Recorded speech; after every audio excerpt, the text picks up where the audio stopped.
¿Crees que la luna pueda llegar a influenciar en tu comportamiento? Estoy seguro que has usado muchas veces la palabra lunático.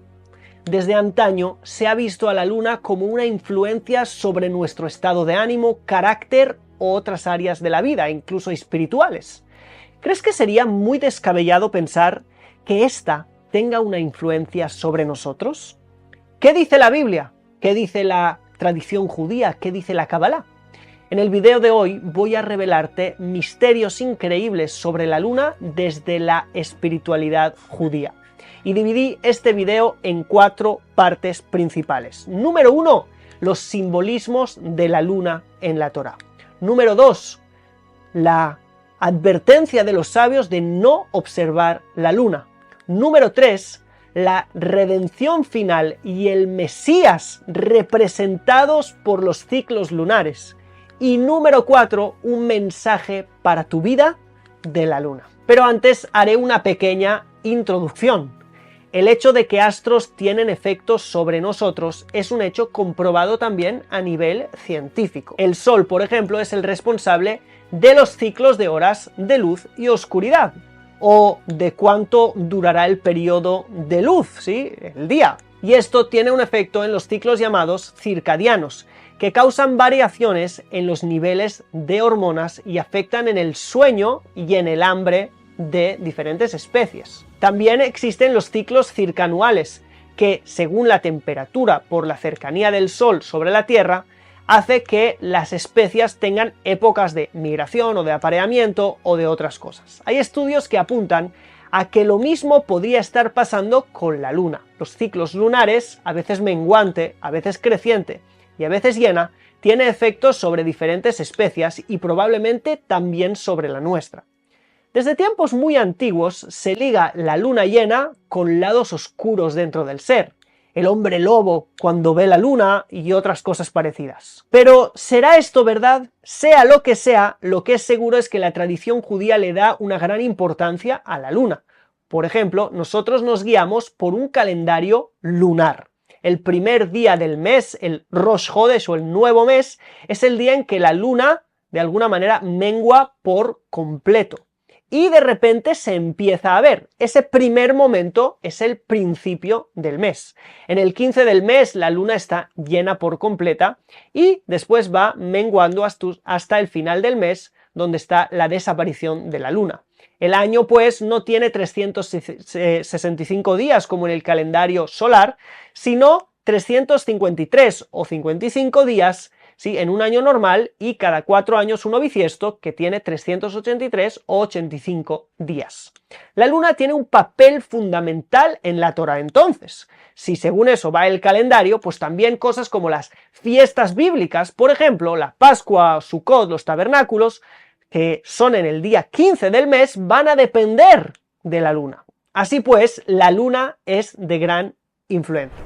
Aprovecho esta pausa de unos pocos segundos para contarte cómo puedes hacer que los mejores rabinos, maestros y guías espirituales de Israel sean tus mentores.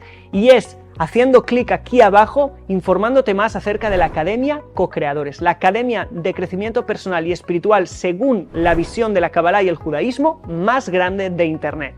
Bien, pues dicho esto, pasemos a la primera parte, la simbología de la luna en la Torá y la Kabbalah. Para entender la luna, entendamos un poquito acerca del Sol.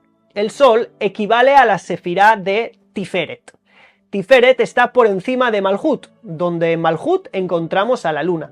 Así pues, la luna y el Sol son Tiferet y Malhut. Obviamente el Sol está por encima de la luna, por ser quien influencia a la luna. Por lo tanto, en Tiferet tendremos también la influencia, también el Sol. También Tiferet es llamada Shamayim, y allí se expresan los ideales. ¿Por qué los ideales? Porque el Sol es estable, no tiene ciclos, siempre ilumina, siempre está igual, no cambia. Representa aquello pleno que no cambia porque no tiene la necesidad. En algunos lugares incluso el Sol está como metáfora del Creador. Por lo tanto, el Sol representa la revelación divina, donde Dios se muestra de alguna manera en toda su gloria. No Dios quiera que el Sol sea Dios, sino estamos hablando de las representaciones. Y esto es en Tiferet. Por eso Tiferet es llamado también Shamaim. Y Shamaim es la representación de los ideales. Sin embargo, la luna, llamada Yareach o Lebaná, equivale a Malhut, que es la parte baja. La parte que no da, sino que recibe. Al igual que la luna recibe la luz del sol, Malhut recibe la luz de la Sefirá de Tiferet. Interesante como hace tantos miles de años sabían que la luz de la luna no era suya, sino que era del sol. Eso es muy interesante. De todas maneras, ella no representa lo pleno y lo ideal, lo del cielo, sino que representa lo que está aquí abajo, la realidad que nosotros vemos. Por eso Malhut es llamada Aretz, tierra. Y nuestra realidad no es ideal, sino que es menguante. A veces está falta y a veces está plena. A veces la luz del sol se revela en plenitud cuando la luna está llena, pero a veces el sol no se ve en absoluto, queda completamente oscuro. Y esto es lo que vemos en la realidad. En la realidad a veces hay noche y a veces hay día. A veces hay tiempos buenos, a veces hay tiempos malos. Hay tiempos en los que Dios se revela, hay tiempos en los que Dios se oculta. Así lo podemos ver en nuestra vida también. Por lo tanto, la luna es un simbolismo de esa realidad que es cíclica y menguante. Habiendo entendido esto, vámonos a la primera vez que la luna aparece en la Torá. Y es en el cuarto día de la creación, donde Dios creó los Meorot Agdolim, es decir, los luceros grandes. Sin embargo, después de haber dicho que los dos luceros eran grandes, dice Amaora Gadol de Amaora Katón, es decir, la luminaria grande y la luminaria pequeña. Los sabios nos preguntan, ¿por qué si antes lo llamó grande, ahora es pequeña? Y los sabios nos cuentan una historia llamada Miut Ayareach. Miut Ayareach es la disminución de la luna. Es muy profunda e interesante. A nivel metafórico, se dice que la luna le dijo a Dios, ¿cómo vas a crear a dos astros igual de grandes? ¿Quién va a ser el rey? ¿Quién va a coronar? ¿Quién va a representar la realidad ideal? Entonces dijo, ok, si no quieres que sean dos, pues tú te vas a hacer pequeña. Y entonces la hizo menguar, hizo que fuera la que tiene que, de alguna manera, recibir. Lo que significa que Dios, de alguna manera, fijó que en el mundo haya dos realidades paralelas, una, digamos, ideal, espiritual, oculta, en el cielo, algo a lo que aspirar, y una aquí en la tierra, la realidad falta. Eso es tan impresionante y profundo que en el libro de Bamidbar, es decir, el libro de los números en el capítulo 29, del versículo al 11 al 15, se dicen los diferentes sacrificios que se traían en el templo de Jerusalén por causa de la nueva luna, del nuevo mes que va según la luna. Y allí termina diciendo que se hacía un sacrificio que era un cabrito, Hatat Lashem, es decir, por un sacrificio por el pecado para Dios. Y aquí el Talmud, en el Tratado de Julín y otros lugares, se hace una gran pregunta. ¿Cómo puede ser que se traiga un sacrificio de pecado para Dios? ¿Acaso Dios ha pecado? ¿Que tenga que de alguna manera nosotros traer un sacrificio Hatat por el pecado, Lashem, para el Eterno? Dios necesita eso. Es muy profundo. Y ahí el Talmud dice que Dios dice, como yo hice a la luna pequeña, como yo la hice cíclica, como yo causé y creé una realidad dual, donde va a haber una parte que va a ser no ideal, falta y pequeña en relación a lo ideal. Por lo tanto, tomo responsabilidad y haced por mí un sacrificio, digamos, por pecado. Obviamente que es totalmente metafórico y Dios nos libre de decir que Dios haya pecado, pero es como que Dios toma responsabilidad por haber hecho un mundo así. Esto es un mensaje hermoso. Dios toma responsabilidad por haber creado este mundo falto. ¿Y por qué lo hizo? Lo hizo por ti. Es necesario que exista lo ideal y lo falto para que exista la capacidad de que hayan ciclos, procesos. El proceso en el cual los seres humanos traemos el mundo de lo falto a lo pleno. Este proceso doloroso, llamado historia o llamado vida en el caso de lo personal, que es trabajo, es esfuerzo, y es así porque hay falta en el mundo y hay que llenarlo de luz. Ese proceso es representado por la luna. Y aunque por un lado sea difícil y Dios ya haya creado el mundo así, y a veces esto de alguna manera cueste para nosotros, de todas maneras es lo que nos da oportunidad de poder trabajar en este mundo y de poder aportarle algo al mundo, y nos da autonomía. Y no de recibir todos los ideales de forma gratuita, sino de alguna manera trabajar para completar el mundo y llegar a lo ideal a través de nuestro esfuerzo. Eso nos hará que no comamos el pan de la vergüenza y la recompensa sea, entre comillas, merecida. Obviamente que Dios siempre nos va a ayudar y nos va a dar mucha gracia, mucha bondad en este proceso. Sin embargo, Él nos quiere dar una parte en este trabajo. Esto nos lleva a la siguiente parte del vídeo, y es la advertencia de los sabios de no mirar a la luna demasiado, solamente en ciertos momentos. Por ejemplo, en Rosh Hodesh, cuando bendecimos por ella, hay una bendición de la luna llamada Birkat HaLevaná con una gran profundidad, que hablaremos de ella en otro video quizás, pero hay que entender el motivo por el cual nos dijeron no mirar. Y es que realmente hay algo muy profundo. Y es que no es, como hemos dicho antes, que haya el sol y la luna, y Dios, lo pleno, lo completo, esté arriba, y nosotros aquí abajo separados, sino que realmente hay dos tipos de revelación de Dios. Una revelación por encima del mundo o fuera del mundo, representada por el sol, representada por lo ideal, y una revelación en este mundo. Es increíble. Si este mundo es falto y se va completando progresivamente, esta revelación de Dios también se va completando progresivamente. Esta revelación se llama la Shejinah, la presencia divina. La presencia divina viene al mundo por ciclos, como la luna. A veces se revela plenamente y a veces no. Y la revelación divina ideal, que nosotros la llamamos Hakadosh Baruj Hu, el santo bendito sea, o Yud Kei Vav Kei, el eterno, de alguna manera es la que ilumina y le da a la Sefirá de Malhut, a la presencia divina. La presencia divina no es más que un reflejo de la luz de esta Sefirá de arriba.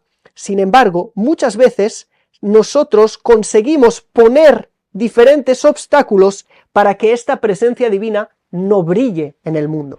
Por lo tanto, como nosotros podemos hacer que Dios no esté en el mundo, ¿sí? La presencia divina no brilla en el mundo, aunque Él está en todo lugar.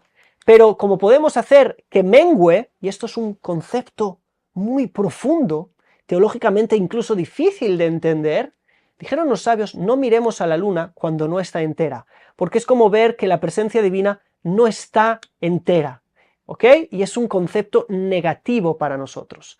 Por lo tanto, vemos cómo a veces cuando se oculta la revelación de Dios y cuando no está Dios, entonces brilla la oscuridad. La luna falta puede representar, la luna menguante puede representar también esa falta, mientras que la luna plena, al revés, representaría la plenitud de esta revelación. Y ahora pasemos, según lo dicho, a entender otro concepto, y es que la redención final y el Mesías están expresados según los ciclos lunares. Lo más apasionante es que, si bien todo empezó mal, ¿sí? Que los dos grandes luminarias eran grandes y después la luna se hizo pequeña y se hizo menguante, etc. Es decir, en profundidad ya explicamos, lo ideal y el reflejo de lo ideal no siempre serían iguales. Sin embargo, hay una promesa en la Biblia que lo cambia todo. Y es en el libro de Isaías, donde dice, de allá ora levaná que ora jamá. Y será la luz de la luna como la luz del sol. Isaías 30:26. Y eso es muy interesante, porque nos dice que realmente va a haber un día que la luna y el sol brillarán igual. ¿Qué es lo que está pasando? Está pasando que esa revelación, esta realidad estará en completa alineación con los ideales. Y ya no menguará más, porque ya habremos hecho el proceso y ya llegaremos a la plenitud. Por eso es que el Mashiach es de alguna manera representado por la sefirá de Malhut, la séptima, igual que el rey David. Y David no es más que, digamos, el padre del Mashiach, que es Mashiach ben David, ¿sí? Mesías, el hijo de David. Y aquí hay un secreto tremendo, porque David tiene gematria 14, la Dalet 4, la Vav 6 y otra vez 4 en la última Dalet es 14. 14 es el día antes en el cual la luna está llena, plena, ¿sí? Por lo tanto, el Ben David, el hijo de David, ¿sí? El Mesías que viene después de David sería el número 15. Número 15 es la plenitud de la luna, la plenitud de la revelación divina en el mundo, la plenitud de que esta realidad se eleva a los ideales más grandes, a la revelación de Dios, a la revelación del sol, y entonces hay una unidad completa entre el sol y la luna. Todo esto es muy interesante.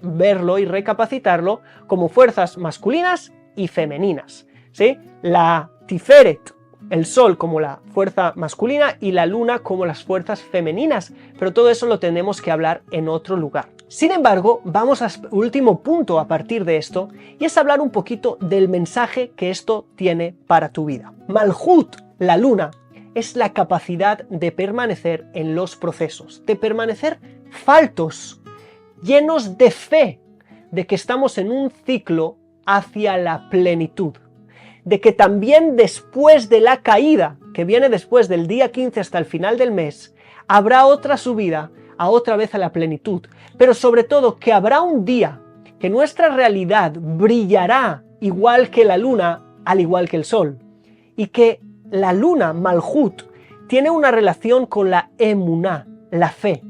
No una fe en un Dios fuera del mundo, que Él está muy bien y nosotros muy mal. Un Dios que se revela en el mundo y está provocando un ciclo hacia adelante para que se complete el mundo, la realidad, y lleguemos al ideal más profundo. Así que la energía de la luna es esa energía que nos tiene que enseñar a nosotros a saber estar faltos, a saber brillar, a veces solo un poquito, a veces un poquito más, a veces plenamente, a veces nada. Y a estar en estos ciclos, pero llenos de fe sin caer, sin quedarnos faltos, sin quedarnos abajos, siempre llenos de fe y de optimismo de que esto va hacia adelante. Esa energía de aceptación de la realidad y de fe.